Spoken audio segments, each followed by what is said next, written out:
ఈనాటి వార్తల్లోని ముఖ్యాంశాలు.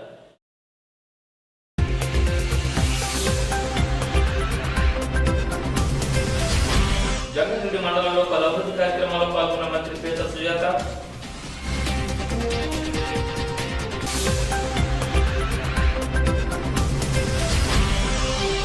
కర్ణాటక కృష్ణమూర్తి ఎరకాల జలాశయం పులిగెరప కాలువల ద్వారా నీటి విడుదల చేసిన మంత్రి పీతల.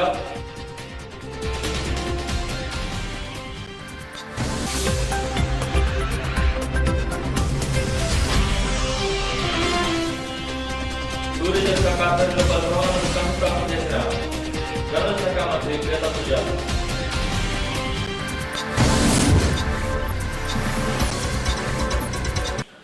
జగన్రెడ్డి మండలంలోని మధ్యాహ్న స్వామి దేవస్థానంలో గనుల శాఖ మంత్రి పీతల సుజాత మంగళవారం ప్రత్యేక పూజలు నిర్వహించారు.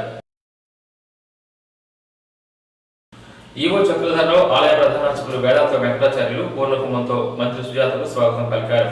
అనంతరం స్వామివారికి ప్రత్యేక పూజలు నిర్వహించారు. ఈ సందర్భంగా ఈవో చక్రధరరావు మంత్రి సుజాతకు పలువురు మహిళా నాయకులకు స్వామివారి ప్రసాదాన్ని అందించారు. మంత్రి సుజాత మధ్యాహ్న స్వామి దేవస్థానానికి రానుండడంతో తెలుగుదేశం పార్టీ నాయకులు కార్యకర్తలు ముందుగానే దేవస్థానానికి చేరుకున్నారు. ఈ కార్యక్రమంలో నాయకులు మండవ లక్ష్మణరావు, అభ్యర్థి దత్తాత్రేయ, నగర panchayat chairman Gangala Sivalakshmi, Penumarthi Ramkumar, Dali Krishnareddy, MPP Padavati Manikyamba, ZPTC Srirao Ramachandrarao, Rajana Pandu, Chitturu తాతయ్య తదితరులు పాల్గొన్నారు.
రాష్ట్రంలో తూర్పు పశ్చిమ గోదావరి జిల్లాల టూరిజం సర్క్యూట్ అభివృద్ధిలో భాగంగా 6.15 కోట్లతో 35 దేవాలయాలను అభివృద్ధి పరుస్తున్నట్లు రాష్ట్ర గనుల శాఖ మంత్రి పీతల సుజాత చెప్పారు.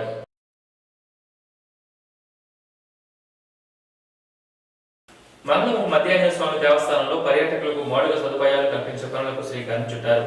దేవస్థానం వెనుక టూరిజం శాఖ ఆధ్వర్యంలో నిర్మించి తలపెట్టిన 62 లక్షల రూపాయల పనులకు మంత్రి శంకుస్థాపన చేశారు. అనంతరం శిలాఫలకాన్ని ఆవిష్కరించారు. రానున్న పుష్కరాల దృష్ట్యా దేవాలయాలు అభివృద్ధి చేస్తున్నట్లు మంత్రి తెలిపారు. ముందుగా టూరిజం, ఇరిగేషన్ శాఖ అధికారులు మంత్రి సుజాతకు పుష్పగుచ్చాలు ఇచ్చి స్వాగతం పలికారు. ఈ కార్యక్రమంలో పర్యాటక శాఖ అభివృద్ధి సంస్థ ఈడీ ఆర్ అమరేంద్ర, ఎస్సీ ఈ వెంకటేశ్వరరావు, ఈవో చక్రధరరావు, నగర panchayat chairman Bangaru Sivalakshmi, MPP Manikyamba, RDO Muralimohan రావు, జెడ్పీటీసీ శ్రీరావు రామచంద్రరావు, మండవ లక్ష్మణరావు, నాయకులు దళి కృష్ణారెడ్డి, పెనుమర్తి రామ్కుమార్, అభ్యర్థి దత్తాత్రేయ, చిట్టూరు తాతయ్య తదితరులు పాల్గొన్నారు.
సరఫరాలో ఎటువంటి ఇబ్బందులు జరగకుండా తగిన ప్రణాళికలు రూపకల్పన చేసుకోవాలని రాష్ట్ర గనుల శాఖ మంత్రి పేదల సుజాత అన్నారు.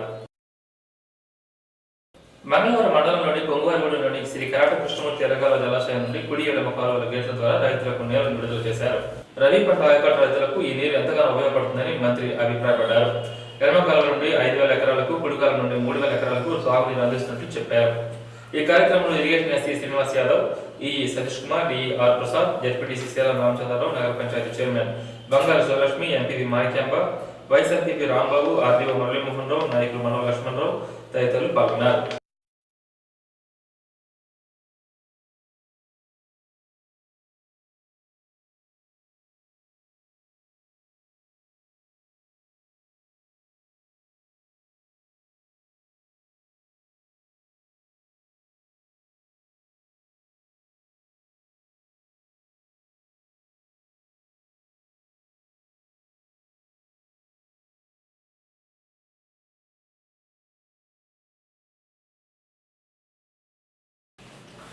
చింతలపూడి నియోజకవర్గాన్ని పర్యాటక హబ్గా తీర్చిదిద్దుతానని మంత్రి పేదల సుజాత అన్నారు.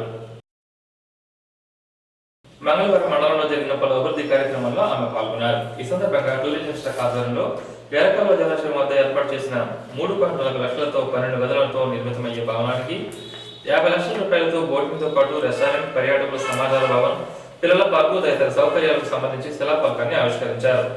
ఎర్రకాలువ ప్రాంతాన్ని టూరిజం కేంద్రంగా చేస్తామని, అలాగే జీలకర్రగూడెంలోని బౌద్ధ రామాలను అభివృద్ధి పరుస్తున్నట్టు చెప్పారు. ఈ సందర్భంగా ఏర్పాటు చేసిన సభలో టూరిజం శాఖ ఈడీ అమరేంద్ర, మంత్రి పేదల సుజాత మాట్లాడారు. ఈ కార్యక్రమానికి మాజీ డీసీపీ చైర్మన్ కాటన్ రాంబాబు, మాజీ సర్పంచ్ మండల విజయసారథి, కర్ర శ్రీజ తదితరులు మంత్రిని కలిశారు. పలువురు ప్రజలు మంత్రిని కలిసి వినతి పత్రాలు సమర్పించారు. ఈ కార్యక్రమంలో ఎంపీపీ కొడవటి మాణిక్యాంబ, జెడ్పీటీసీ సేలం రామచంద్రరావు, నగర పంచాయతీ చైర్మన్ బంగారు శివలక్ష్మి తదితరులు పాల్గొన్నారు. ఇది కోనసీమ పాపకండ్లో మెగా టూరిజం సెక్యూరిటీ ఒక స్కీమ్ ద్వారా శాంక్షన్ చేయడం జరిగింది. 45 crores టోటల్ స్కీమ్ ఇది ఈస్ట్ వెస్ట్ గోదావరి జిల్లా 2 జిల్లాలు కలిపి 45 crores scheme last year sanction చేయడం జరిగింది. మొదటగా ఈ స్కీమ్ లో మొదటగా అనుకుంది బోటింగ్ ఫెసిలిటీస్ ఒకటే పెడదామని, ఎర్రకాలువ రిజర్వాయర్ లో పెడదామని ముందుగా నిర్ణయించుకోవడం జరిగింది. ఒక 40 lakhs తో ఒరిజినల్ స్కీమ్ లో ఉన్నది. తర్వాత ఇక్కడికి వచ్చిన తర్వాత ఇక్కడ లోకల్ ఏరియాలోని పొటెన్షియాలిటీ, టూరిజం పొటెన్షియాలిటీని గమనించి ఇక్కడ దీన్ని ఇంకా పెద్ద ఎత్తున డెవలప్ చేయాలనే ఉద్దేశంతో దీని మీద దృష్టి పెట్టి కొత్తగా స్కీము 3.4 crores తో ఈ స్కీమ్ శాంక్షన్ మంజూరు చేయడం జరిగింది. ఇందులో భాగంగా ఒక మంచి రిసార్ట్ ఇక్కడ ఈ పక్కనే 3 acres ల్యాండ్, మన గవర్నమెంట్ ల్యాండ్ తీసుకున్నాము. ఈ ల్యాండ్ లో మనం ఒక 12 rooms రిసార్ట్ ఒకటి కడుతున్నాము. తర్వాత రెస్టారెంట్, మంచి రెస్టారెంట్ ఒకటి రావడం జరుగుతుంది. Childrens play area, parking area అన్ని వస్తాయి. తర్వాత మంచి బోటింగ్ ఫెసిలిటీస్, మనం 365 days వాటర్ రావడానికి వాటర్ రిజర్వాయర్ ఉంటుంది కాబట్టి మంచి boating facilities, water sports equipment అంతా కలిపి నియర్లీ 50 lakhs తో ఒక బోటింగ్ ఫెసిలిటీస్ ఏర్పాటు చేయడం జరుగుతుంది.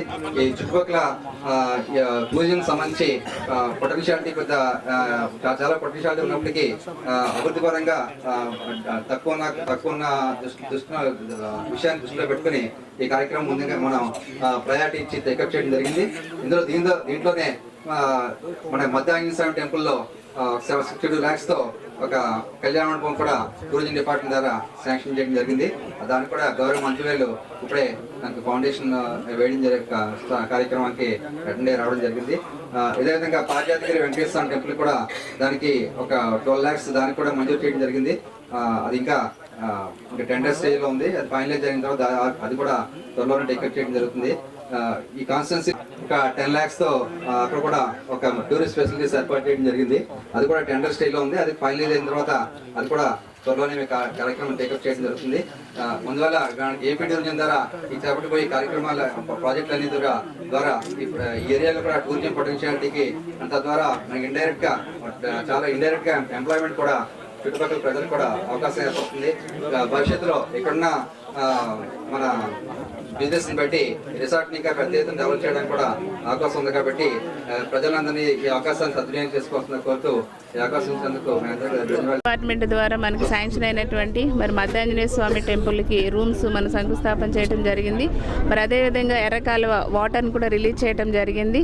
అదేవిధంగా టూరిజంకి సంబంధించినటువంటి మనకి ఈ హోటల్ రూమ్స్, హోటల్ని తర్వాత ఈ రూమ్స్ని కూడా మనం టూరిజంని మనం శంకుస్థాపన చేయడం జరిగింది.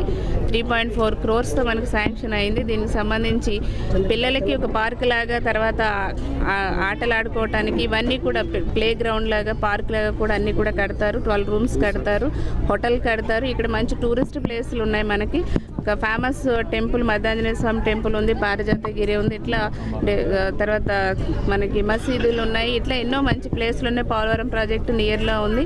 తర్వాత ఇక్కడి నుంచి మనకి బుద్ధిస్ట్ మాన్యుమెంట్స్ కూడా దగ్గరలోనే ఉన్నాయి. కాబట్టి ఇదంతా మంచి టూరిస్ట్ ప్లేస్ అవుతుంది. దానికి సంబంధించి ఈ రోజున శంకుస్థాపన చేయడం జరిగింది. రాబోయే రోజుల్లో ఇదంతా కూడా ఒక టూరిస్ట్కి మంచి కేంద్రంగా కూడా ఏర్పాటు చేయాలని ఆలోచన ఉంది. మరి అదేవిధంగా చూస్తే ఈ రోజున రైతులకి తాగునీటికి సాగునీటికి ఇబ్బంది లేకుండా మనకి ఈ రోజున ఎర్రకాలలో 1.79 TMCలో వాటర్ నిల్వ ఉంది. మనకి 0.89 అయితే మనకి ఎర్రకాలువ ఈ కాన్స్టిట్యున్సీ పరిధిలో కింద వరకు కూడా సరిపోతుంది. ఈ రోజున మనం లెఫ్ట్ కెనాల్కి 3000 ఎకరాల రైతులకు ఉపయోగపడేలాగా మనం నీరు రిలీజ్ చేయడం జరిగింది. రాబోయే రోజుల్లో రైతాంగానికి ఎట్లాంటి ఇబ్బంది లేకుండా కూడా, నీటికి ఇబ్బంది లేకుండా, సమ్మర్ వస్తుంది కాబట్టి అడ్వాన్స్గానే సాగునీటికి తాగునీటికి కూడా అన్నీ మేము సిద్ధం చేసుకోమని అధికారులను ఆదేశించడం జరిగింది. మరి అదేవిధంగా చూస్తే ఇప్పుడు సంక్రాంతి సందర్భంగా, మరి సంక్రాంతి అంటేనే అదొక మనకి ప్రపంచమంతా తెలుగు వాళ్ళు చేసుకునే మంచి పెద్ద పండుగ ఏదంటే సంక్రాంతి. అందరూ కూడా ఫారెన్లో సెటిల్ అయిపోయిన వాళ్ళు కానివ్వండి, ప్రతి ఒక్కరు కూడా సంక్రాంతి 4 రోజులు కూడా పల్లెలకు వచ్చి చాలా సంతోషంగా కుటుంబంతో గడుపుతారు. ముఖ్యంగా మనకి సాంప్రదాయక పిండి వంటలు కానివ్వండి, కైట్స్ ఎగరేయటం కానివ్వండి, మరి అదేవిధంగా ముగ్గులు వేయటం కానివ్వండి, ఆడవాళ్ళు ఇట్లా భోగి మంటలు, గొబ్బెమ్మలు, ఇంక ఇట్లా పెట్టుకునే హరిదాసులు, గంగిరెద్దులు, ఇవన్నీ ఎన్నో చాలా మనకి సాంప్రదాయంగా వస్తుంది. ఇవన్నీ కూడా చాలా ఆనందంగా అందరూ కూడా కలిసి చేసుకునే పండుగ సంక్రాంతి పండుగ. అయితే ఇప్పుడు మనకి కోడి పందాలు కూడా సాంప్రదాయంగానే వస్తున్నాయి. కాకపోతే ఏంటంటే ఇక్కడ ఒకటి హైకోర్టు కూడా డెసిషన్ ఇచ్చింది కాబట్టి దాని మీద మేము మాట్లాడడం.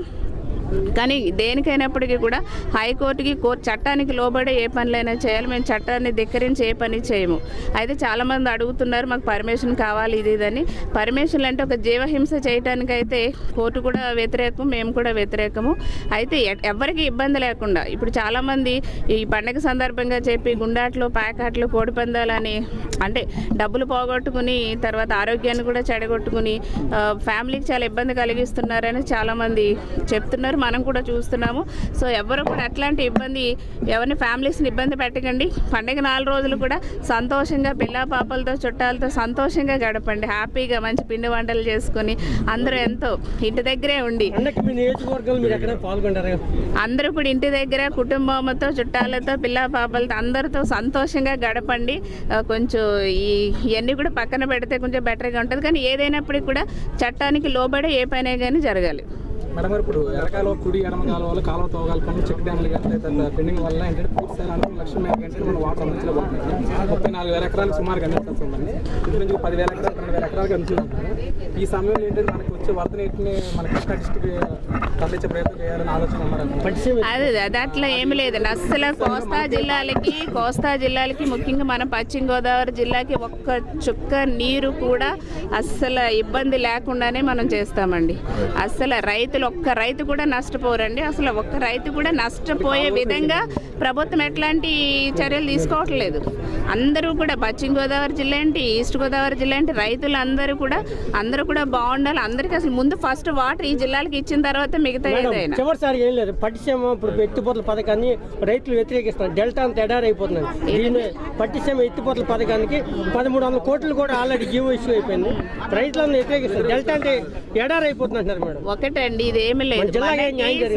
సముద్రంలో మనకి వేస్ట్ వరదలు వచ్చినప్పుడు ఎక్స్ట్రా వాటర్ వచ్చేది మాత్రమే. మిగులు నీరు ఏదైనా ఉంటే దాన్ని తరలిద్దామనే ఒక ఆలోచన అంతే తప్ప ఈ పశ్చిమ గోదావరి జిల్లా రైతుల్ని ఇబ్బంది పెట్టి లేకపోతే నీరు లేకుండా చేసే ఆలోచన అసలు ఏ కోసాన్ని ప్రభుత్వానికి లేదు, సీఎం గారికి లేదు, మాకు ఎవ్వరికీ లేదు. అసలు ఎక్స్ట్రా వాటర్ ఏదైనా ఉంటే అది ఎలాగో మనకి లాస్ట్ ఇయర్ 3000 TMCల వాటర్ సముద్రంలో వేస్ట్కి వెళ్ళిపోయింది. దాన్ని మనం ఏం చేయలేకపోయాం. అలా వేస్ట్ వాటర్ని సముద్రంలోకి వెళ్ళటం కన్నా మనకు రాయలసీమలో వాటర్ లేదు. కృష్ణా నుంచి రాయలసీమకి అసలు దాని వేరు దీని వేరు. మన రైతాంగానికి ఒక్క రైతు కూడా నష్టపోరండి. నష్టపోయే విధంగా కనుకుంటే మేమే కూడా వ్యతిరేకిస్తాం అంతే.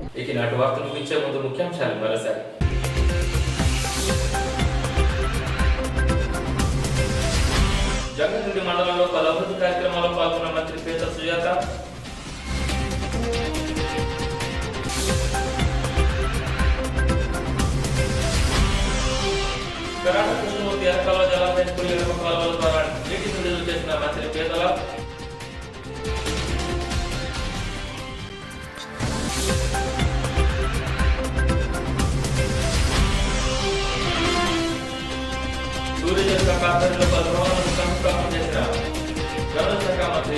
విషయాలు.